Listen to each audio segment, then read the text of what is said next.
So I've got the main bits filled. There's quite a lot of puck marks and chips and various bits and pieces and scratch and divots.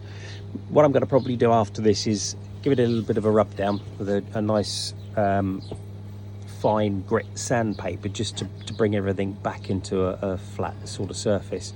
I'm probably going to give it a black base coat, because it seems as though there's what looks like, you probably can't see it, can you? Yeah, there we go. There's black kind of scratch marks almost underneath it, so it looks like there's a black undercoat.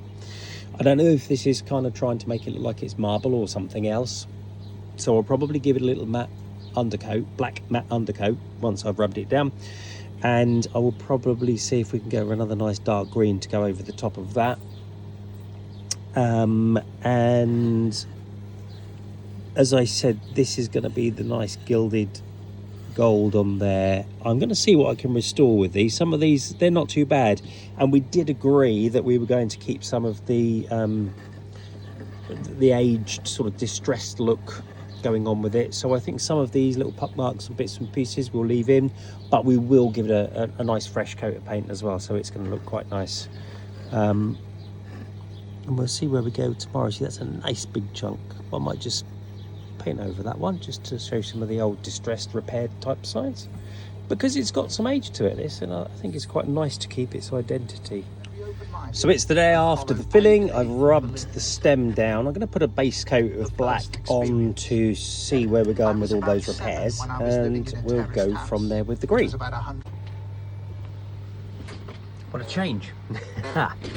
All in black, matte black base coat. I'm going to let this dry for a good few hours, and I will probably seal it in as well before I do the overcoat on top of that. I've got to do the base there.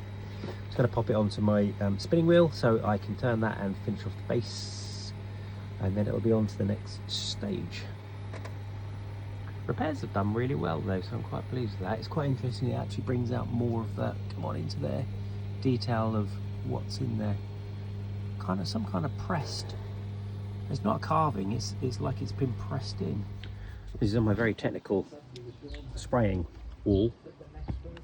Just put a clear coat on this just to seal the matte black in. It gives it a nice little satin sheen, which is good. It allows for you to work the next paint on, and if there's any details you want to etch in or pick up, you see that's really brought those out quite well now. So give it a couple of coats of that and we'll go on to the next bit. It's going to be the green. Notice in here as well there's a crack there which will need repair, so I've got some black adhesive which will do that beautifully, which will blend in and then can be painted over as well. So I'm glad I spotted that on this little turn, as it were, on the workbench, and looking really good.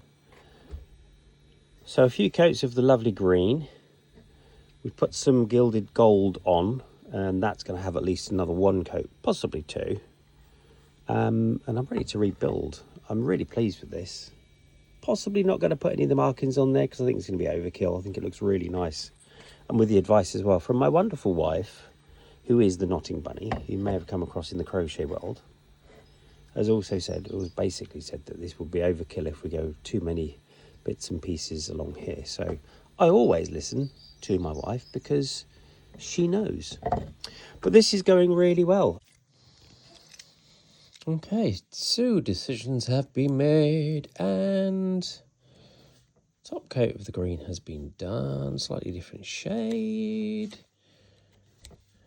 So all that lovely goldy gilt is undercover, waiting to be revealed. How difficult is this?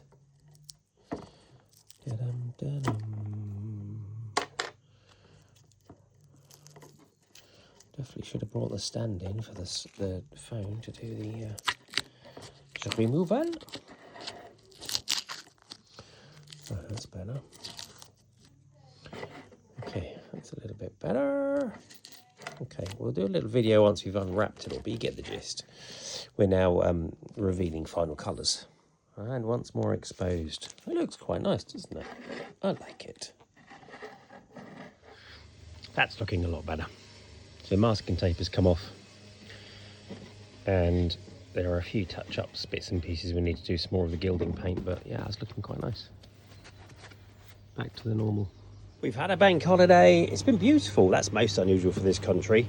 And we're back on to working Tuesday. I've got 3 lamps here that are partially restored. This one has been rubbed down and waxed, has a new fitting on it, has new flex on it, and is ready to go, apart from its lampshade, which we'll be building a bit later on.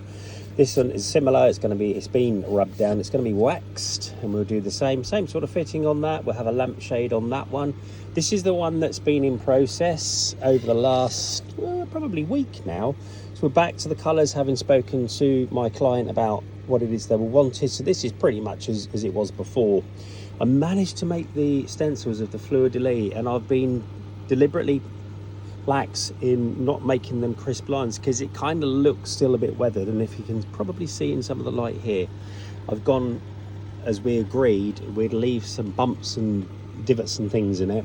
We just wanted to bring it back so it had some of that original beauty. The lamp has been restored with some of these broken pieces being resined, and I've given this is antique white on here because I think it kind of looks a bit more candlelight than bright white. It just looks a bit ghastly. So it's progressing really well, and I've got orders for other bits and pieces. Business is looking very good at the moment. Just having the time to do it with my day job. But there we go, it's all looking nice.